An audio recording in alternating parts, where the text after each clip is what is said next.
So, in-announce na nga ang mga official winner ng Mr. and Miss Manix 2026. So, ayan, nakikita nyo mga kapatid. So, sa mga babae po, ang second runner-up po is si Cyril, ang first runner-up po is si Elaine Yay, at ang nag-title po or ang nanalo po sa female category is si Sandra Villamayor. Tapos sa lalaki naman mga kapatid, second runner-up si Saidi, first runner-up po si Kosoke, at syempre, ang title po natin is si Ace Remite. So, ayan mga kapatid. So, nakakaloka, grabe yung labanan. Alam nyo ba mga kapatid, 3 days preparation lang po yan. Ito, sasabihin ko na talaga sa inyo. 1 day lang po lahat yan. Yung shoot na yan. So, ginawa yung finals and prelims po is sa loob po ng isang araw. So, ibig sabihin mga kapatid, yung preparation na ginawa is 3 days lang. Kasama na yung rampa. Ang daming first timer dyan. Kagaya na lang ng aking kapatid, first timer po sa pagrampa yan. Yung tatlong lalaki na to, first timer din po yun na sumali ng pageant mga kapatid. So, grabe. So, proud na proud ako sa kanila kasi mga kapatid, grabe yung preparation din na ginawa nila, grabe din yung effort. Halos lahat nag-effort mga kapatid. Alam niyo yung simpleng vlog lang na gagawin, pero ang nangyari po mga kapatid is naging bongga dahil nagpa-set up agad. Eto, imagine nyo ha, March 24 no nag-present kami kay Sir Manix na, Sir, magpa-pageant tayo, vlog lang. Vlog lang yung gagawin. Tapos, March 27, yan na mga kapatid. Ay, March 26 nilabas yung official candidate. Then, March 27, yun na mga kapatid, ginawa na po namin ang vlog na to, tapos hindi namin in-expect na sobrang ganda na stage siya pinagawa ni Sir Manix. Kasi nagpagawa siya ng stage siya sobrang ganda nung March 25. After namin sabihin sa kanya, March 24, March 25, nagpagawa siya agad ng magandang stage na pressure ang lahat. So March 27, ginanap na nga ang hinihintay ng lahat mga kapatid. So alam na namin talaga kung sino yung nanalo dyan that day. So yun mga kapatid. So ito, for the vlog lang. Kaya ang daming basher. Wag kayo masyadong ma-stress. Yung mga basher dyan, wag kayo masyadong ma-stress. Kasi hindi lang yan yung gagawin natin, hindi lang part 1. Kasi ang dami nagsabi, ba't daw hindi nakapasok si Nika, hindi daw nakapasok. Alam nyo mga kapatid, lahat naman sila actually pampasok. Then yung nangyari dyan mga kapatid, hindi po scripted. Totoo po yung final result niyan. So may mga judge din po, may mga pinagmeetingan din kung sino talaga yung nag-stand out, may mga nag-scoring din. So yun mga kapatid, kaya love lang tayo, wag nang bash-bash. So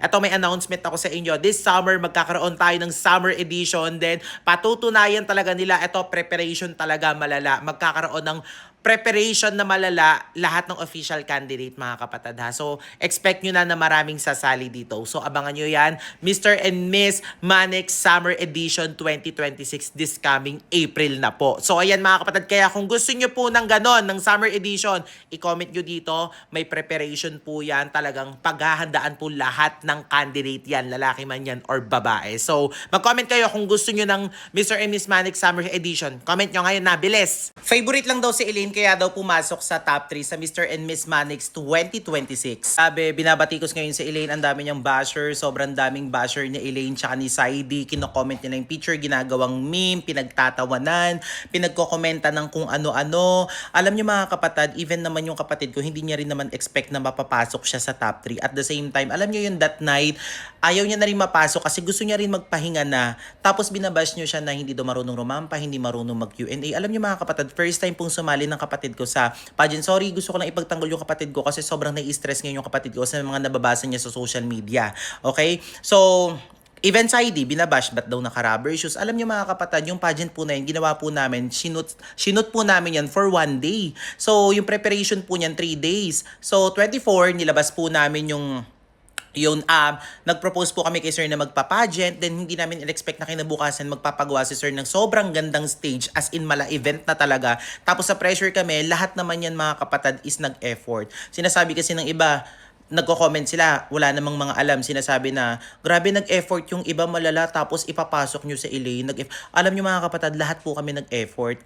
Kung titignan nyo din po, simula una hanggang huli, lahat po ng candidate is nagbigay po ng magandang show. Lahat po sila nagpagod, lahat po sila nag-prepared. At take note, 3 days na po yun. At karamihan po sa kanila walang experience, lalo na po sa Elaine. Even po sa ID, first pageant lang din po nila yan. Kaya hindi po, ikaw ba naman first pageant mo, maglalakad ka agad ng 6 to 7 inches na heels agad. At the same time, pageant, ba diba? So, pressure din sa kanila. So, hindi namin expect na ganyan din kabongga yung mangyayari. So, anyway, congratulations sa ating mga nanalo. Even Sandra, sobrang deserving, sobrang ganda ng performance sa pinakita.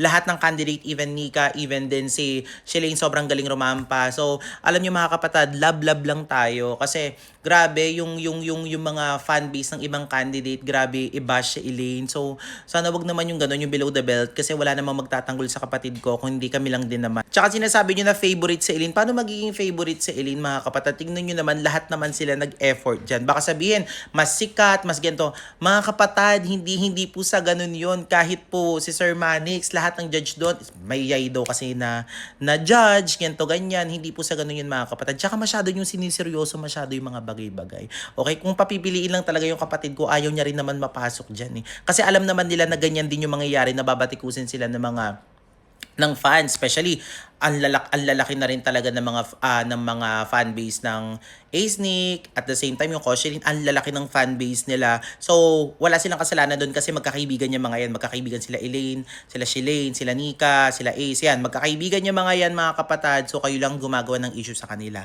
Okay, so wag niyo awayin yung kapatid ko, mag-love lang kayo. So abangan niyo po yung mga susunod na kabanata, mga kapatid, dahil magkakaroon ulit ng summer edition, which is Mr. and Miss Manix Summer Edition 2026. So yun, yung nag-title hindi na siya kasali, so maglalabanan ulit sila. O baka na naman pag napasok sa Elaine, luto na naman, bias na naman. So wala pong ganun, mga kapatid. Masyado yung siniseryoso yung mga, alam nyo, kung ayaw nyo kay Elaine, i-block nyo na lang, mga kapatid. Hindi yung nagsasalita pa kayo ng kung ano-ano. Much better kung wala kayong magandang sasabihin, wag na lang kayo magsalita, okay? Kasi yung kapatid ko hindi na rin kinakaya, nai-stress na din.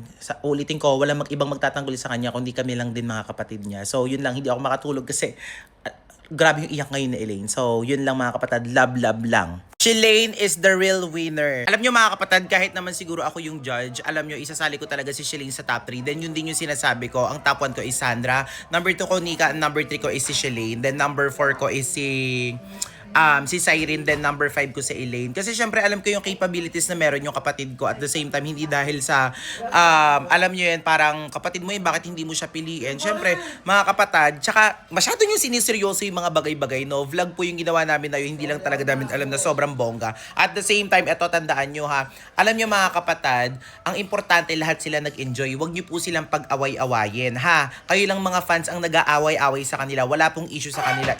Sobrang galing naman nila lahat sila, mga kapatid, lahat sila nag-effort. Yung iba may experience, yung iba walang mga experience, okay? So eto, judge si Ate Kimi kasi ang dami nagsasabi na bakit daw, ang dami daw related kay Elaine, favoritism daw si Elaine sa Manix. Anong sinasabi niyong favoritism? Alam niyo kung favoritism si Elaine doon, all the time kasama si Elaine sa vlog. Pinagsasabi niyo dyan. O sige, ikaw judge. Sino yung, ay lumiit yung mukha, tumibok. So sino yung, so sino yung mo, top 3 mo noon that night? Sige, pagkasunod-sunod mo. Top 1, Sandra. Top 2, Nika. Top 3, Cyrene. Tapos top 4? Top 4, Shilane. Top 5? Si Top Elaine. 5, actually si Sus. So top 6 si Elaine. O tingnan nyo nga, tapos sasabihin nyo favoritism. So eto yung nanalo. Tingnan nyo naman kung gaano kaganda. Very deserving. Tapos eto naman yung nag-second runner up. Oh, taray yan. Anong ginagawa mo? Ha? Cooking show. Bakit naging cooking show? Kapatidahan kayo, bare face. Ha? Paano naging luto? So luto yung itsura na to? Luto? Ay nako. Bakit ba? Andito pala yung mga Haluso! mga lutong ulam. Ayun, mga kapatid, kaya wag nyo sinuseryoso yung bagay-bagay. Importante doon, nagpakita sila ng magandang talents nila, skills nila. At the same time, yung nag-enjoy silang lahat kasi hindi naman importante yung award na matatanggap na meron sila, kundi yung nag-enjoy sila kung paano sila nag-banding together. Kaya wag nyo sila pag-away-awayin kasi even ako is, gusto ko ring manalo si Shilane kasi ang ganda ng performance, at the same time, very entertainment talaga yung ginawa niya, as in, whole pageant talaga as in. So, GB lang, wag nyong i-bash din sa Elaine kasi binabash nyo ng binabash, wala namang ginagawa sa inyong masama. So, yun lang.